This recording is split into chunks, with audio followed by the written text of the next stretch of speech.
GK class में आपका हार्दिक स्वागत है। पिछली कक्षा अर्थात अशोक भाग 2 में हमने अशोक की पत्नियों, पुत्रों, पुत्रियों और कलिंग के युद्ध के बारे में चर्चा की।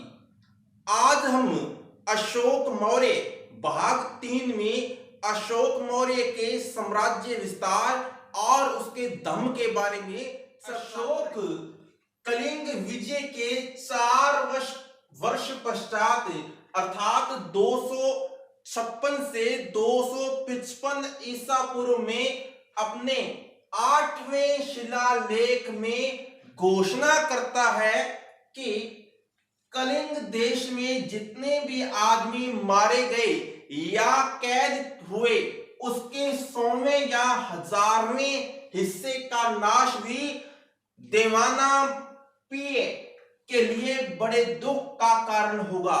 यहां देवानांपिय अशोक के लिए कहा गया है। अशोक अपने 13वें शिलालेख में कहता है कि जब एक अविजित क्षेत्र विजित होता है तब मानव जीवन में हत्या, मृत्यु, बंदी बनाना भी अनिवार्य हो जाता है।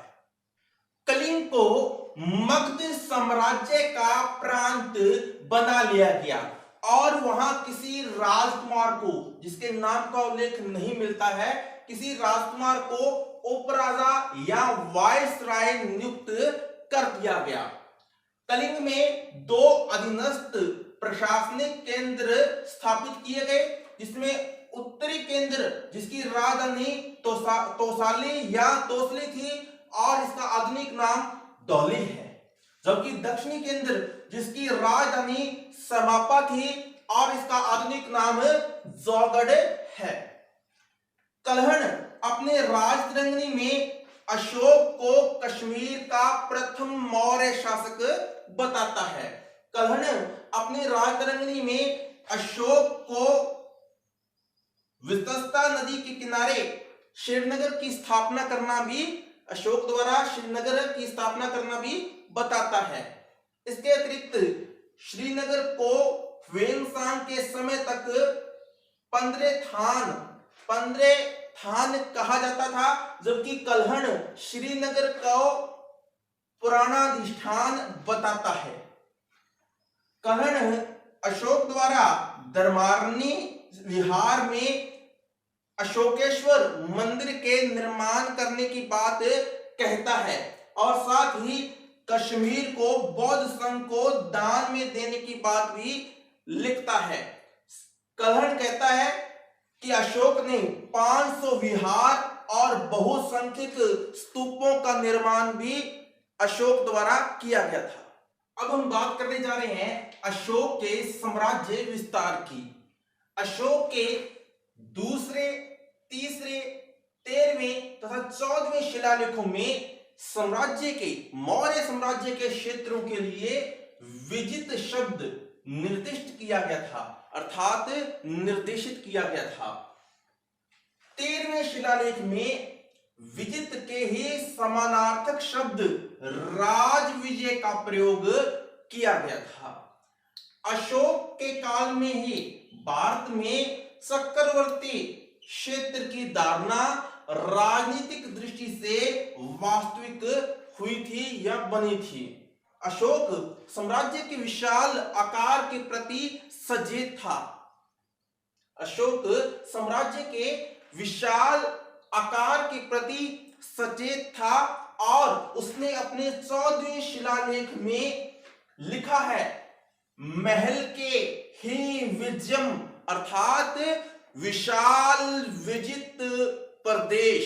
अशोक का साम्राज्य उत्तर में अफगानिस्तान से लेकर के दक्षिण में कर्नाटक तक विस्तृत था, जबकि पश्चिम में कठियावाड़ से पूर्व में कलिंग तक विस्तृत था।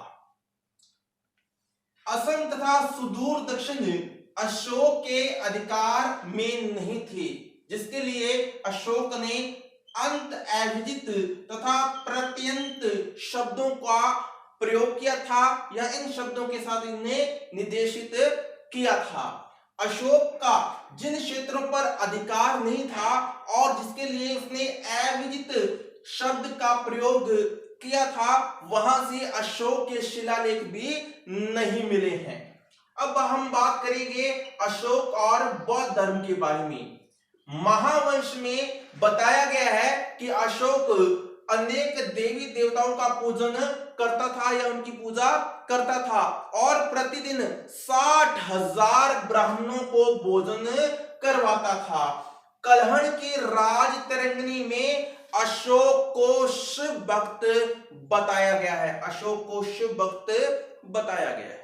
सिंहली अनुश्रुतियों, दीपवंश और महावंश तथा सामंत पासादिका के अनुसार राज्याभिषेक के चौथे वर्ष अशोक को न्यायग्रोध अर्थात सुसीम का पुत्र बौद्ध धर्म में दीक्षित करता है। ऐसा दीपवंश, महावंश और सामंत पासादिका मानते हैं। जबकि मोगली पुत्र तीस के प्रभाव में आकर के अशोक पूर्ण रूप से या पूर्ण रूपेण बौद्ध धर्म को अपना लेता है, अर्थात वो बौद्ध बन जाता है। दिव्यावधान के अनुसार बाल पंडित समुद्र अशोक को बौद्ध धर्म में दीक्षित करता है और बाल पंडित समुद्र का अन्य नाम उपगुप्त था। उपगुप्त वेनसांग तथा अशोकावधान भी उपगुप्त द्वारा अशोक को बौद्ध धर्म में दीक्षित करने का समर्थन करते हैं। लामा तारानाथ अशोक को तांत्रिक बौद्ध तथा मातृ देवी का उपासक बताता है। तांत्रिक बौद्ध तथा मातृ देवी का उपासक तारानाथ बताता है। अशोक के शिलालेखों में इन घटनाओं की चर्चा नहीं मिलती। वास्तव में कलिंग युद्ध में हृदय द्रवित होने के बाद 261 ईसा पूर्व में अशोक ने बौद्ध धर्म ग्रहण किया था। इतिहासकार स्मिथ के अनुसार अशोक राजतंत्र का अधिकार छोड़े बिना सम्राट और भिक्षु दोनों ही था। इस सिंह जो कि 7वीं सदी का चीनी यात्री था, उसने कहा है कि उसने अर्थात इस सिंह ने बौद्ध भिक्षु के रूप में अशोक की मूर्ति देखी थी। तुनहयान गुहा चीन के भित्ति चित्र में अशोक को बुद्ध की मूर्ति तथा बौद्ध वृक्ष की शाखा को लंका भेजते हुए चित्रित किया गया है। वास्तव में अशोक बौद्ध संघ में भिक्षु न होकर के उपासक बौद्ध ही था। अशोक अपने राज्याभिषेक के 10वें वर्ष अर्थात 259 से 258 ईसा पूर्व में संबोधि अर्थात बौद्ध गया की यात्रा पर गया था। किसी भी बौद्ध स्थान की उसकी यह प्रथम यात्रा थी। इस बात का वर्णन अशोक के 8वें शिलालेख में मिलता है। अहरोरा उत्तर प्रदेश के एक लघु शिलालेख में इस बात का उल्लेख है, जो कि एक वाक्यांश का अनुदित रूप अगर देखें तो अशोक ने 256 रातें बुद्ध के किसी स्मृति चिन्ह की स्थापना अर्थात स्तूप निर्माण में बिताई थी। बौद्ध धर्म के बारे में अशोक की व्यक्तिगत आस्था का प्रमाण हमें रुमिनदेई स्तंभ लेख और निगलेवा सागर स्तंभ लेख से मिलता है।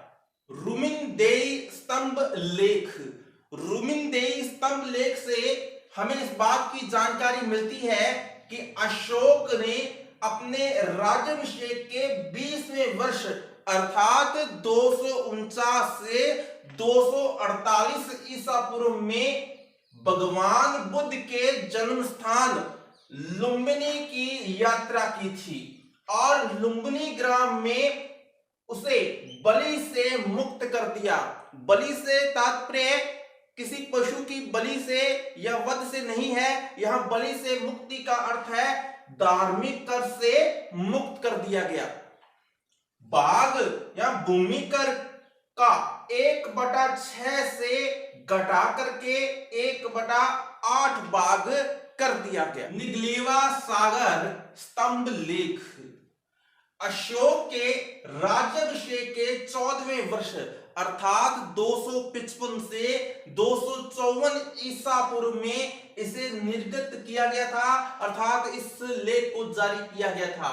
इसके अनुसार यहाँ कणक मुनि बुद्ध की एक पौराणिक बुद्ध है के स्तूप का अशोक द्वारा 2 गुना विस्तार करवाया गया था।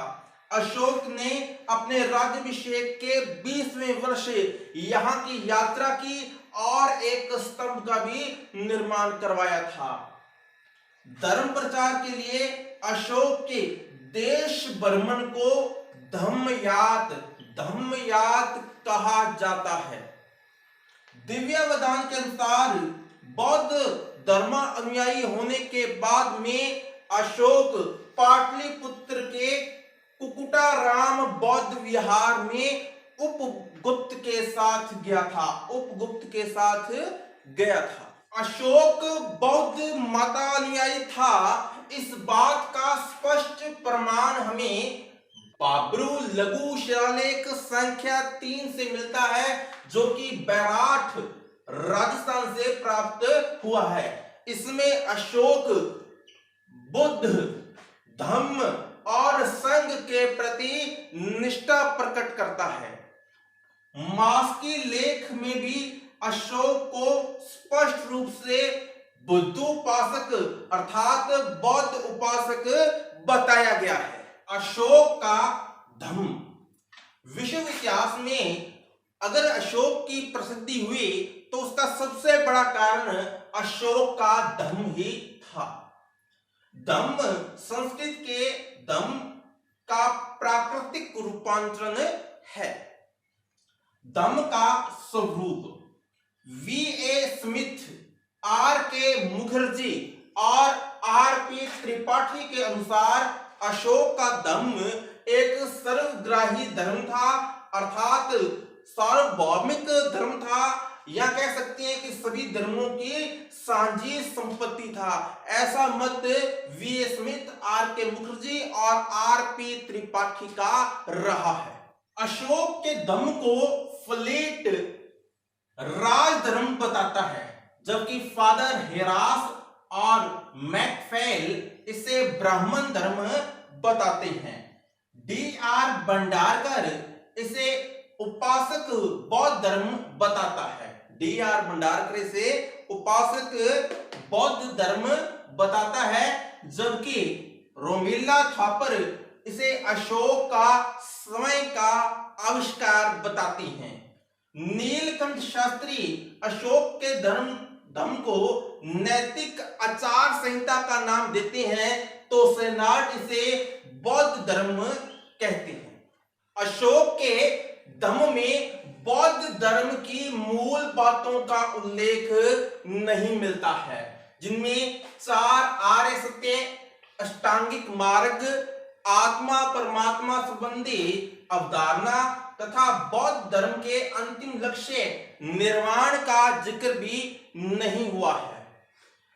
प्राकृत लेखों में अशोक ने जिसे धम्म कहा है वह आर्यमाइक तथा यूनानी लेखों में कभी भी बौद्ध धर्म के अर्थ में अनुदित नहीं हुआ है।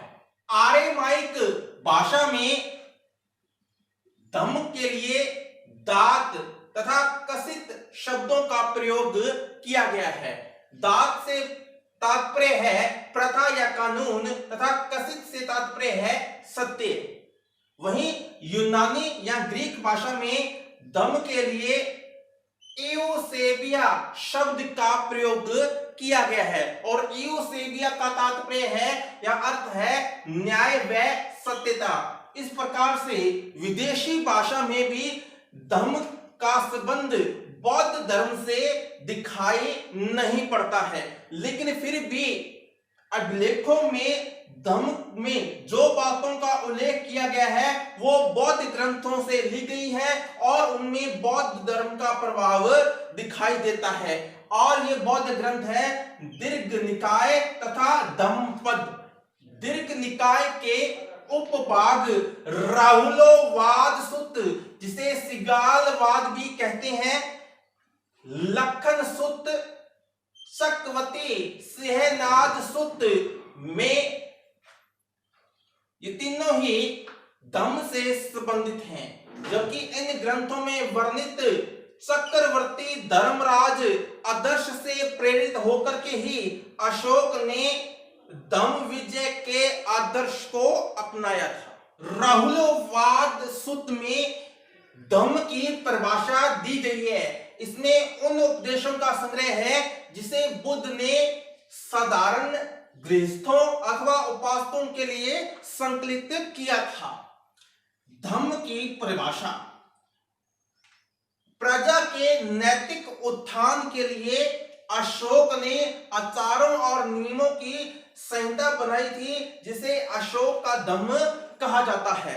अशोक ने अपने दूसरे शिलालेख में स्वयं ही प्रश्न करते हुए कहा है कि धम्मे कि धम्म क्या है, और अशोक अपने दूसरे और 7वें शिलालेख में स्वयं ही इस बात का उत्तर देते हुए बताते हैं और उन 8 गुणों का वर्णन करते हैं जो कि धम्म की व्याख्या करते हैं। और अशोक कहते हैं अप्पा सिन्वे बहु कयाने दया दाने सच्चे सोचे माधवे साधवे च। और इस प्रकार से अशोक 8 गुणों का वर्णन करते हैं। अप्पा सिन्वे अर्थात बहुत ही कम, जितना हो सके उतना कम पाप किया जाए या उतना कम पाप हो किसी के द्वारा भी। अप्पा सिन्वे बहु ज्ञाने अर्थात ज्यादा से ज्यादा कल्याण की भावना हो, बहु ज्ञाने। दया दाने, दया की भावना होनी चाहिए, दान की भावना होनी चाहिए। सच्चे सोचे, सत्यवादिता होनी चाहिए, सोचे पवित्रता होनी चाहिए। माधवे अर्थात मृदु भाषी होना चाहिए, मीठा बोलना चाहिए, और साध्वे साधुता होनी चाहिए। ये 8 गुण अशोक ने अपने धम्म के बताए हैं।